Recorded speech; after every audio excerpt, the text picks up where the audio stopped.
Welcome today to episode 23. Ooh, we're just racking them up, aren't we? This is Pastor John at Edge of the Spirit.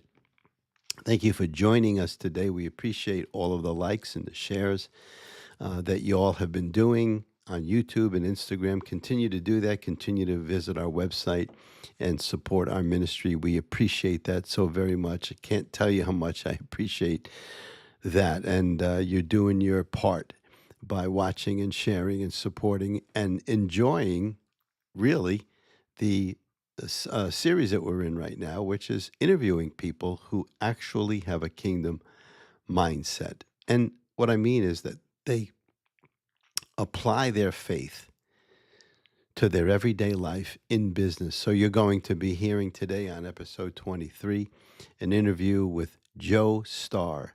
Now, I want you to be careful because the woman that we interviewed last week, Stacy Leonard, she's taken and, Joe's the guy. So, gentlemen, stop sending all those comments and asking if she's available. She's not. And you're going to be listening to Joe Starr today. So, enjoy this interview. God bless. So, as promised, we are continuing with our kingdom-minded interviews. I know I keep saying kingdom-minded because there's just no other way to package what the word actually means for people, but it's a phrase we used where we are talking to people who are kingdom-minded anyway, but they inject their faith into what they do every day on the job. And with us today is Joe Starr. Joe, I don't know a whole lot about what you do, but as we have done over the last several interviews is basically ask people like yourself who've been believers, who've been a believer rather for a number of years, and how you inject your faith into your everyday life on the job. We'll get into the nitty gritty of how that might differ than going to the grocery store or to a family meeting and interjecting your faith. But tell us a little bit on Edge of the Spirit here, how you, what you do for a living. Okay, so my brother and I, years ago, he came to me and said, "Joe, let's start a business." He said, "Think of something and get back to me and let me know." So that was the time when home flipping just started. So we went with my father's support and we bid on a house, and we immediately lost it that day. So within a couple weeks, we regrouped. And my father said, "Why don't you build a new home on a piece of property that I own, and then you can sell it for spec." So that's what we did. We didn't really know anything about. We knew some about building. I had my real estate license at that point, and my brother had built a bunch of forts growing up. But my father had built our childhood home, and he was a mechanic and of all different trades. So he helped us. So basically, the first project we ever did was a whole new home. We didn't build a deck. We never sided a house. And to the point where when the excavator, when the rental company that we rented a bulldozer from showed up, we had to ask him how to use it, how to turn it on even. So he kind of laughed about that. But then years later, as he delivered to us, he was like, "Okay, these guys know what they're doing." So that was the beginning of it. So we did the new home building thing for years, and really we got into, we made good money. We were doing great work for people. Really never ever an unsatisfied customer. So you were building new homes? Correct. Yep. Okay. So we did that for about 20 years, and we were paying so much in taxes that I started learning about the tax code and how to keep my money instead of giving it away to the government, which became really the next rest of my life of my job, which is the biggest part of my job at this point, because we got into rentals, we got into monthly rentals, and then we got into short-term rentals, and now we are into vacation rentals. So that's pretty much the gist of what we've done for the last 20 plus years. And these homes and apartments, condos, townhouses, whatever they happen to be, cottages, perhaps, are where? Mostly Saratoga County, New York. Yep. Okay. Having to do with the lake, perhaps? Not so much. We probably, because we waited after our first 2 or 3 houses, we had enough customer base where we didn't have to build a new spec home. We just waited for a customer who had a piece of land and asked us to build a home for him. Gotcha. Awesome. So basically, you and your brother, I would assume at this particular point in time, are still partners in this endeavor? Yes, we are. That's awesome. And what's the name of the company? Well, the way we have had to structure things over the years is when you own multiple different properties, you want to put only a certain amount of assets in each LLC. So if anything was to ever happen, they can only take that LLC. And it protects us from our own personal assets. So we have 7 different LLCs with a different function. Okay, that's awesome.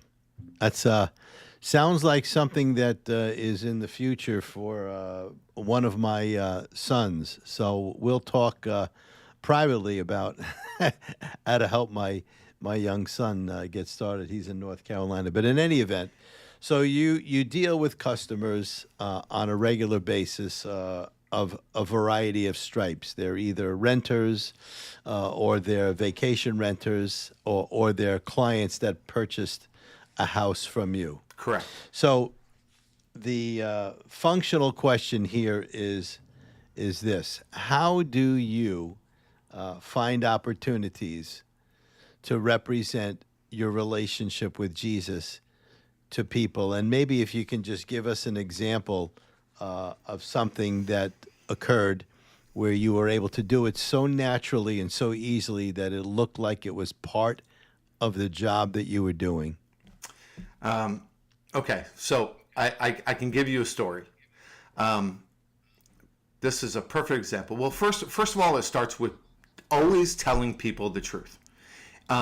Even when it comes down to the small things, like it's very easy to lie and make up an excuse why you're late to a meeting, when the people don't really particularly care why you're late, but rather that you have the courtesy to give them a call and tell them, hey, I'm going to be late. So when I was a young man, still new in my walk with the Lord, I would make up excuses. Oh yeah, this happened or that happened. And the Lord told me one day, he said, Joe, they don't care. Just say, hey, I'm running late. I'll see you at 10 after, our appointment time. And, he reveals things to us like that customers notice. They truly do. But as an example of a project that we actually did that I guess went, I don't want to say the wrong way because it didn't, was we went to this person's house and they lived in a basement apartment and they wanted new flooring in their kitchen. It was a pretty big area, the majority of their lower level. And I said to him, this floor moves and is squishy because the floor underneath it is not properly built. But what we can do is we can put down, if you don't want to spend the money to replace the flooring underneath it, the framing, then we can put Luan down on top of your existing flooring to strengthen it up. We'll put 3-inch tacks. It's like a staple, okay? And then we'll put the flooring on top of that, and then you should get less movement so you don't have any problems and the seams in the new flooring don't come apart. So so we did the job. It took us like 2 days. It was great. It looked beautiful. We did exactly what we said. They called us back 3 months later and they said, hey, the flooring is coming apart. You did the wrong job. And we were adamant that we didn't do the wrong job. We did exactly the job that we said. But I had reminded them that the framing underneath the floor was not really in the best quality, and that's really what their problem is. It's not the job that we did. So, we said, I'll tell you what, you buy the materials and we'll come back and we'll put in a new floor, a different kind of floor over the subflooring that we put in. And they said, okay, great. So we went back to their house. They had to move all the stuff out of their kitchen, all the stuff that this guy did as his part of the job. And we took up the old flooring. And the big crux of it all was they were telling us that we did not use the right fasteners in the floor, as we said, the 3-inch staples. Well, Right. Got that. so there was, the wife and the husband and the mom and the dad now are all sitting around watching us at work, and we're just working along as normal until we pulled the first 3-inch staple out of the subflooring to show them that we did the correct job.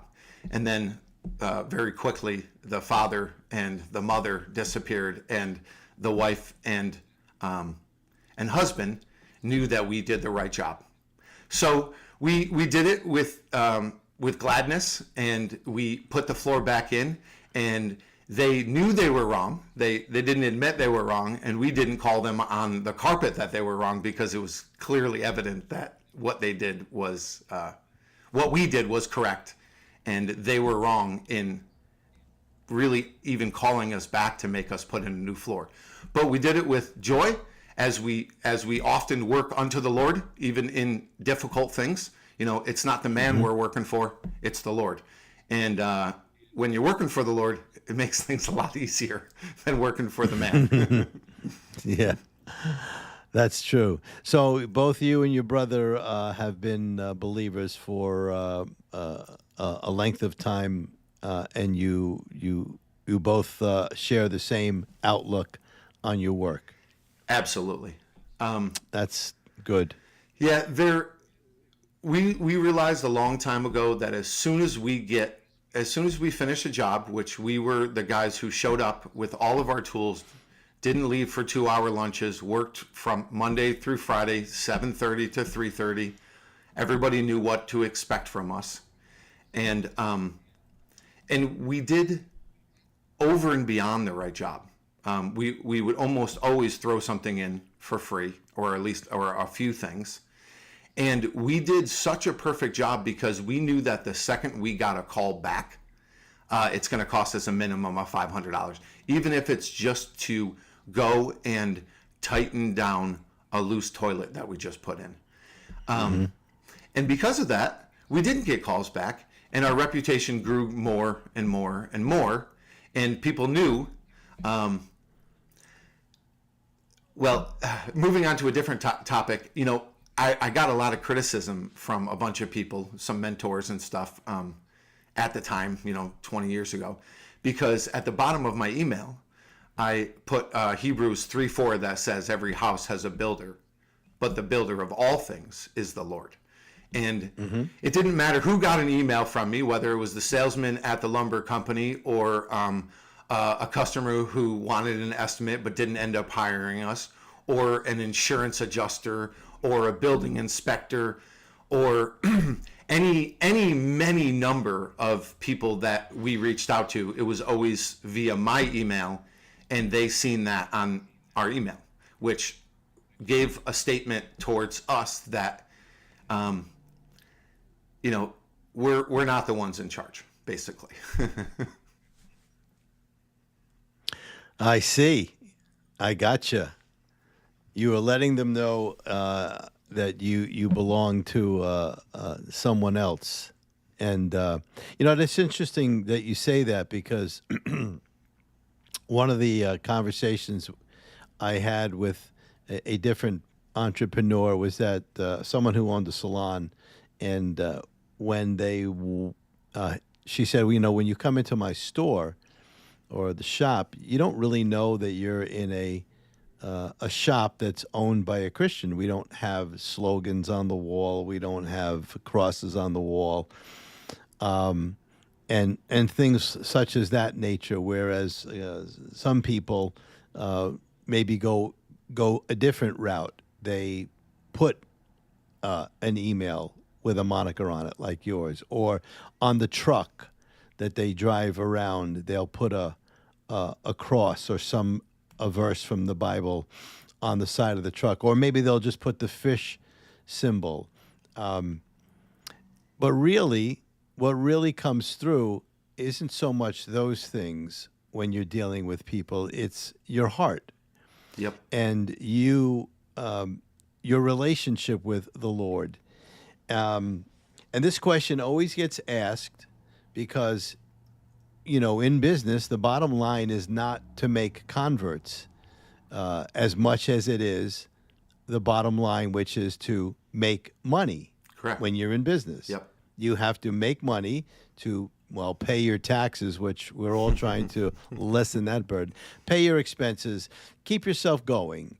But money gets in the way sometimes of the witness especially when we're dealing with somebody who maybe doesn't want to pay us or can't pay us or whatever number of reasons there are that money doesn't flow to us but as a result of us doing work. So tell me how you handle those kinds of things, always keeping your what is the word I'm looking for? Reputation as a man of faith. How do you deal with those issues, keeping a business running, making sure there's money coming in, but also doing things perhaps, for nothing? Yeah. So in building, the first thing that we would do is do what we said. I would get a number. I would call right away. I would show up on time. I would look like a professional. And when I would give them, the first they may hear that I'm a Christian is when they get my estimate and via email, and they see the tag from Hebrews. From that point, there's really, in their mind, there's likely a new standard, even though I've held this standard and they just didn't know yet what my standard was. Right. It lays out a standard. So if someone else is a Christian too, they almost immediately identify with that. Hey, I seen your tagline. That's great to know you guys are a Christian company. Yes, great. Now we have an exact standard of how we should both treat each other. And a lot of times in construction, when we do an estimate, it had to be very accurate. It always said, here's the terms and it wasn't just to protect them, it was to protect me from them as well. Because we could always go back to the contract and say, well, this is what we put in the contract. And if it wasn't in the contract, because maybe let's say we opened up a wall and we took down a bathtub and behind it was all mold and rotted wood. Obviously, we can't see that in the beginning. So instead of having them locked into, oh, this builder's here, and now we can charge them $3,000 to replace a couple studs and get rid of some mold, we would just revert, and our contract would say it, to time and material. So as soon as it was identified, we would show them, take pictures. Hey, this is what we found behind the tub. Okay, great. Many contractors will just say, all right, it's going to cost $3,000 because they're locked into, you're already there and they're locked into it, and the customer is kind of at your mercy. So that time and material thing that reverts to unforeseen things or things outside of the contract really kept the honesty. Because we would say, well, we spent, we had to buy one piece of plywood and we had to buy, 4 studs, and it took us 4 hours. So here's the price for that. And they knew very well that they were being treated fairly at that point. Along with them getting their final invoice. So often, almost always, I had to explain my final invoice. Well, this is what we contracted for, and this is what we did, and here's what you agreed to along the way during the project. And if we found ourselves in a position where they were feeling not appreciated, neglected, taken advantage of, we would always side on, we'll just give them their money back, because we don't want to ruin the Lord's reputation over $300 or our own, for that fact. Right. So that's often how we had to handle it. But, so often it's on a case-by-case basis, too. Awesome. So, how long have you been doing this again? 20 years? We built for 16 years, and then for the last 8 years or so, we got into rentals, and then into short-term rentals, and now into vacation rentals. But dealing So with you're buying homes and fixing them up and renting them type thing. yes, yep. Okay. And we use a lot of like Airbnb for their short-term rental service. Right. But I realized, customers, they come and go. You might see them for a week, you might see them for 3 months, but then that's it. Once we got into the long-term rental thing, which is the first thing we started doing before short-term rentals, now we are in these people's lives. So Yeah. it is so easy to represent the Lord well when we're in somebody's Right. life for years. They see our conduct. They see our conduct with other people. They know how we handle money. They know how we handle conflict. They know how we handle leases. They see our leniency when something changes in their life and they have another year left of their lease. And we just say, you know what, life changes. It's okay. Here's all your deposit back, and just we're breaking the lease. No repercussion whatsoever. And Right. and often we would show people even more favor. If we seen them in a hard time, give them a month off. Send them a gift card for pizza for their family. Various things like that we've always done. And a little tiny bit goes so far with these people. And I can't tell you how many of them it ultimately comes down to I know them well enough where I can invite them to church.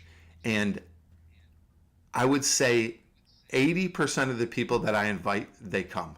So now I see our tenants often at church, which is wonderful. Yeah. So that adds another whole level to our relationship. Sure, absolutely. I'm sitting here listening to you, I'm thinking, when you have short-term customers, they might feel one way about, oh, you know what? I think this is going to be a good experience because, well, this guy has a scripture on his email or whatever it is, and so I feel good about doing business with them. But you don't get into the nitty-gritty of life with them, right? They just are happy that this is probably a good company to do business with. I'm glad that they're the owners of the company, of the house that we're renting.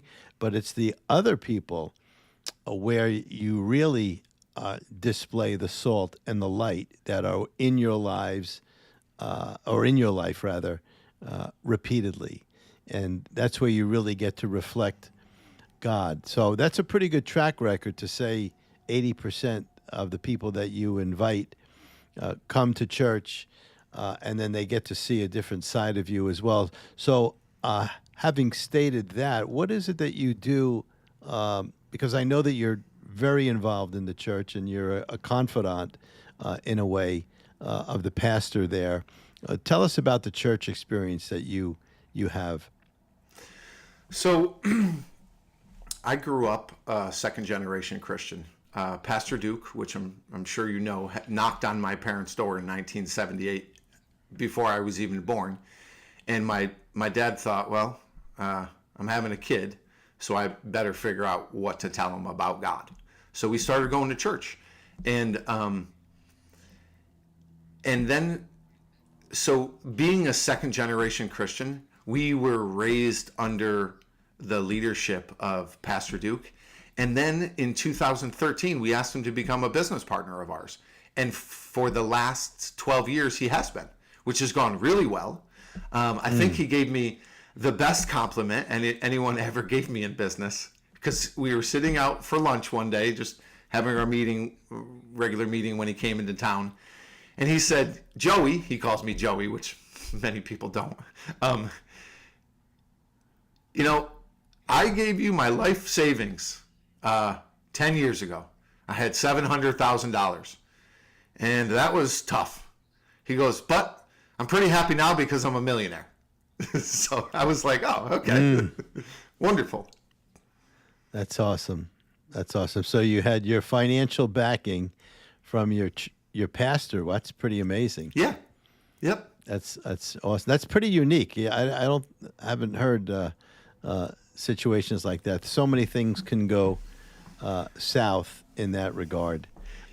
So the congregation is, where is it? Is that Faith Baptist? It's it was formerly Temple Baptist, and now Temple. I'm sorry. and now yes. it's Newtown Road. Yeah. And Newtown Road. You know, once the Lord, because about 5 years ago, well, in 2020, almost 2021, we stopped doing construction for people. We got rid of our guys because, you know, having employees is difficult, and dealing with all these government agencies is also quite difficult.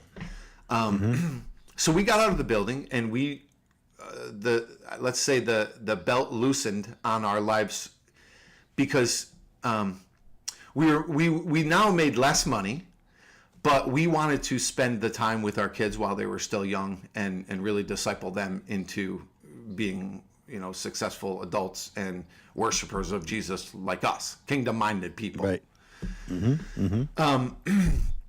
And when that happened, my brother and I, we built one of the church buildings of the church we still go to. We built it in 2009, and it says a lot that we still go there, I suppose. And they never had any problems with us after building a $1 million building for them. We asked them. We said, you know, let's, as part of our tithe, we'd like to handle all construction projects for the church, because you guys, we know what to do, and you guys have to find out what to do, and then you have to find people to do it, and then you have to find the right suppliers and the right materials to get a fair price and the right product.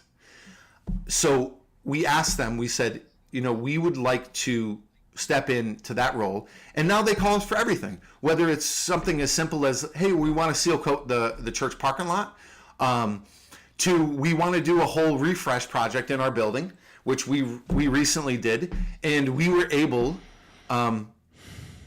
to do that project with no management fee. So we managed the whole project, which was mostly subcontractors, and we saved the church about $40,000 in doing that, and which of course they are thrilled about, and we're thrilled about too, because, well, we love hanging out at our church. I mean, there's always coffee there, you know, Right. you know, and good people that we've known for, you know, all of our lives. So we have that, and we get the blessing of talking to people about it and being excited about it and saving the church money, which was really our goal, and you know, we consider it part of our tithe, over and beyond, you know, our normal giving. No, I understand. That's really great.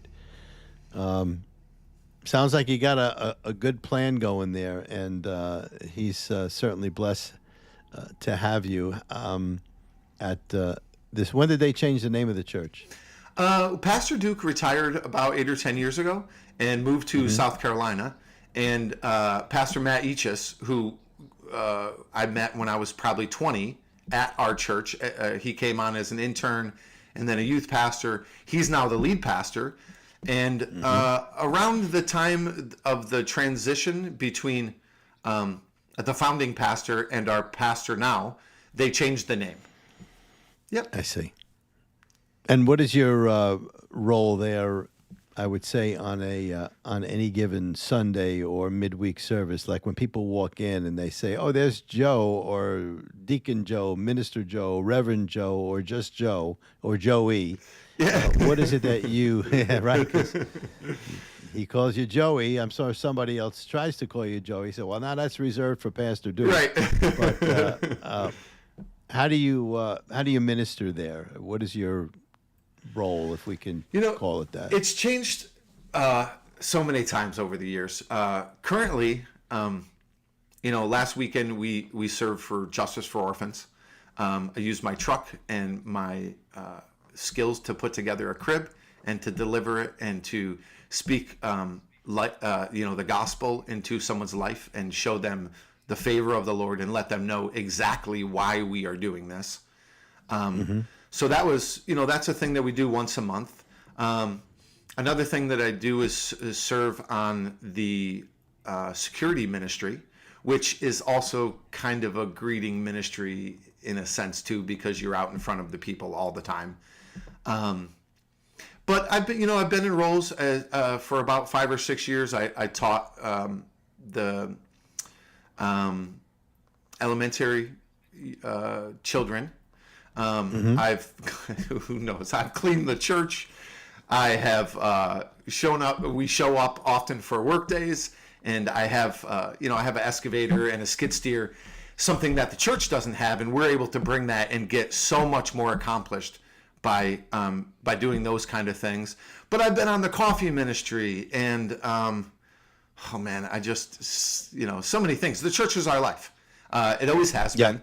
It's when my kids sign up for sports, I say, if this is interfering on Wednesday night church or Sunday morning, then you either need to let your coach know that you're not going to be there, or we're not going to be part of the program, because our relationship with the Lord is a lifelong thing, and a sporting event as an adolescent is a temporary thing. So I'm trying to reach the more of the kingdom-minded stuff, as you would say. Yeah, absolutely. And tell me about your children and their ages, and what is it that they do, without getting too personal. Yeah, sure. So I was a stepdad of 2 children that I met, one at 6, and he's now 29, and one at 2. And then I had 3 children of my own. But basically, I was sitting at a conference once upon a time, and I realized that Jesus had a stepdad. And that was soon on of me being a stepdad, and I realized just how important that role was. You never know how the Lord is going to show us something. And I never thought I would find that or see that and know how important that role was. But I did. And my kids, luckily, those stepkids that I helped raise had a dad who was local and loved them and was a good dad and all that stuff. So I was an ancillary role. I could be a friend, and I could be an ear, and I could be someone who they looked up to. And, my son, Chris, who's 28, my stepson, to be specific, he, the whole time I knew him, he would go to church and he would listen, but he had never accepted the Lord. And it was about a year ago. He moved to Atlanta about maybe 4 years ago, and he had called me up and had said, "Hey, I was his go-to guy to talk to about the Bible and about faith and what it means to be a Christian man, a Christian dad, a Christian businessman, everything." All the way through. Like, when he got a little older and wanted to talk, even before he gave his life to the Lord, he would bounce things off you and have discussions, ruminate a little bit about what he thought things meant. Yes, but more importantly is when the Lord did call him, I was his first phone call. And oh, that's so good. And now he's 28 years old, and he's calling his stepdad, who, he hasn't seen. Well, he talked to now and again, but he doesn't see much for the last 5 years because he moved to Atlanta. So it was a tremendous blessing, and I take a lot of honor in being there for that role. I remember the first person I called as soon as I got saved. So I know the relationship, or at least the honor that goes towards the person. I was like, "Hey, I just want to let you know I accepted the Lord." Yeah, that's great. It's the best. And where does he live? Atlanta, you said? Well, he recently moved back because his stepsister and brother were 17 and 12, and he wanted to be here for this part of their life. So he moved back really just to be with them. And those are your biological children then? Yes. Yep. Exactly. Okay. So you've got 17 and 12, and what's the other age? 23, 28, and 21. 23, 28, 21, 17, and 12. So 5 altogether. Correct. Wow. The youngest and the oldest are boys, and the 3 middle are girls. Wow, that's great. Yep, I'm in the same category as you. I have 5 children from 34, age 34, 4 boys, and then a girl down to she's almost 20. So I get it.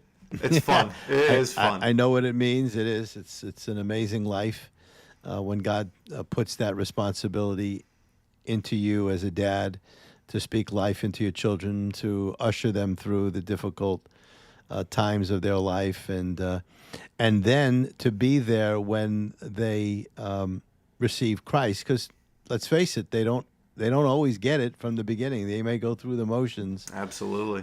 But it isn't until something really strikes them that they know where to go and what to do. So it's a great thing. It's a blessing. Pastor, one thing that I realized many years after the fact is my office is in my home, and my children hear me conduct business with everyone. And for years I didn't realize that they were hearing me, and they learned how to conduct business and another aspect of how to treat people because they heard me do business when I didn't even know they were listening. But they heard me do the right thing. They heard me have the tough conversations. They heard me give money back and be favorable towards people who sometimes didn't deserve it. So I found that to be an incredible way to minister to them without talking directly to them. Yeah, that's that old saying: character is who you are when nobody is watching. But they were when you think nobody's watching, but they actually are. So you displayed a believer's, or not a believer, but a person that had a relationship. You displayed that character, Christ-likeness. I find that also to be true in some of the areas, let's just say, of people that live a certain lifestyle. And, one of your children would say, well, Dad, this is the way things are in the world. And then the question comes back from Dad, well, how would I treat this particular person that lives this particular lifestyle if they came into my church? And they always say, you would love them, you would accept them, and you would tell them about Jesus. So I love that aspect. You know what I mean? Even though there might be some cultural challenges and some collisions about certain way people live, it's like, listen, you know how I am as a person. You've seen the good, the bad, and the ugly, but you do know that I love God and I love people. And I'm sure that's exactly what it is that your children have seen with you and your brother. Tell me a little bit about your brother, because uncles are always interesting to kids. So many people along the way have been astonished that my brother is my business partner. That, they're like, oh, that usually doesn't work. It works really well with us. In the last 25 years, we have probably argued maybe 15, 20 times. And the argument never, I kid you not, never lasts more than an hour or two. We have a little argument. That's how guys are. Yeah, exactly. and then whoever was wrong, because we know whether one of us was being a little stubborn, a little arrogant, or something with each other. The next, because we still have to call each other, even though we might be in a little argument, right? And I can't tell you, almost every time, the one who was wrong, whether it was myself or my brother, as soon as we get back on the phone, it's like, hey, bro, yeah, I'm sorry about that. Yep, done. And it's water under the bridge, never spoke of again. And that's how, the Lord says, don't let the sun go down on your anger, right? That's true. And, that had never happened with us. But we made it a point to do that. And we also made it a point to pray together about our business And every big business decision that we would make, we would pray together about it. And of course, we're praying individually about things, but Of course. it definitely shows other people too, because we took on a partner once that he doesn't deny the Lord, but he's not truly a follower of the Lord, and but he's getting closer and closer. We've been in business for 2 years now, and he's getting closer and closer. But one of the first things we did was I said, "Hey, let's pray about where we're going with this and what the Lord wants us to do." And he was like, "Yeah, let's do it." Wow. And that showed Totally him immersed. these guys are relying on the Lord. Maybe this is why they're so successful. That's great. Yeah. My last question for you is just tell me a little bit about your dad and the influence that he had. Especially, is this a second generation type business as well? You mentioned second generation Christian. You mentioned something about him giving you some land that he had, or that just something that he happened to have. Is he in business with you? Was he something to do with construction as well? Sure. So he worked for an electrical contractor for most of his life. He worked his way from the janitor to the vice president of a really large electrical company in Albany that would do huge buildings like hospitals and such things like that. But he financially backed us because he believed in us, but he was never involved in our business. Of course, when we're young guys that are 22 and 24 on the job site, and my dad's there because he would always come visit us. He's the one with the salt and pepper hair. So anybody who showed up to talk to us would immediately assume he's the boss, which was quite fun. Yeah. And if we didn't have time to talk or didn't want to, we'd be like, "Yeah, Dad, you're the boss." So, Right, that's good. But he was an excellent man. He conducted a successful business, and he showed us how to be men, which Super. whether in business or in life, he taught us to protect women and children, and I have the opportunity to do that all the time now, having many women tenants who are there without with kids without a dad, and they know that they can rely on us in a professional way. So but switching gears, so he had a piece of land, and he didn't give it to us. He sold it to us for a fair market value.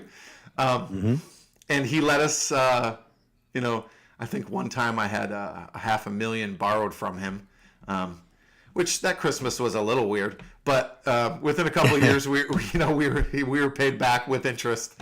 But that's so often the problem nowadays, is getting the money, and for someone to rely on us and trust in us, and because of what my dad's faith in us. Now, my brother and I, we live right next to each other in beautiful homes. And, I use my home as a refuge. I can't tell you how many drug addicts have stayed here, and, pastors who wives were divorcing them, not for anything they did. And just living in a small town and having a, 30-year reputation of being a Christian man, the people rely on you, and a big part of my personal ministry is to give people money. It might only be $100 or $200 here, but often they ask me, "Hey Joe, can I borrow it?" because they feel comfortable enough to do that, and I think they're often surprised when I say, just take it. The Lord gave me this money. I'm going to trust Him to give it to you and not ask to be repaid. And that is a tremendous blessing that, because of what my dad did, allowed us to do that now. Awesome. Yeah. So good. Well, Joe Starr, it was great to talk to you today on our Edge of the Spirit podcast. Would you do us a favor and pray us out? I would love to do that. Thank you. Lord in heaven, you know us well, Lord, from the even before we were born, Lord. And you are the one who have been in charge of our business. You have been in charge of our personal lives, Lord, and you watch things behind closed doors, Lord. And Lord, it is only through being covered with your righteousness, Lord, that we are able to be this far and this successful, Lord. So all glory to you, Lord. And Lord, I pray that we have another 30 years of leading people and discipling people in your name because of the things that you gave us and the blessings that you put on our lives, Lord. In your name we pray, Jesus Christ. Amen. Amen. Amen. Well, thank you so much, Joe, for being on with us. And thank you for joining us at edgeofthespirit.com. Don't forget to visit our website, check out our Instagram page and our YouTube page, like and share all of our posts, and support us any way that you can with your prayers or however the Lord leads you. Thank you very much for being with us here on episode 23. God bless you. Thank you, Pastor. God bless you too.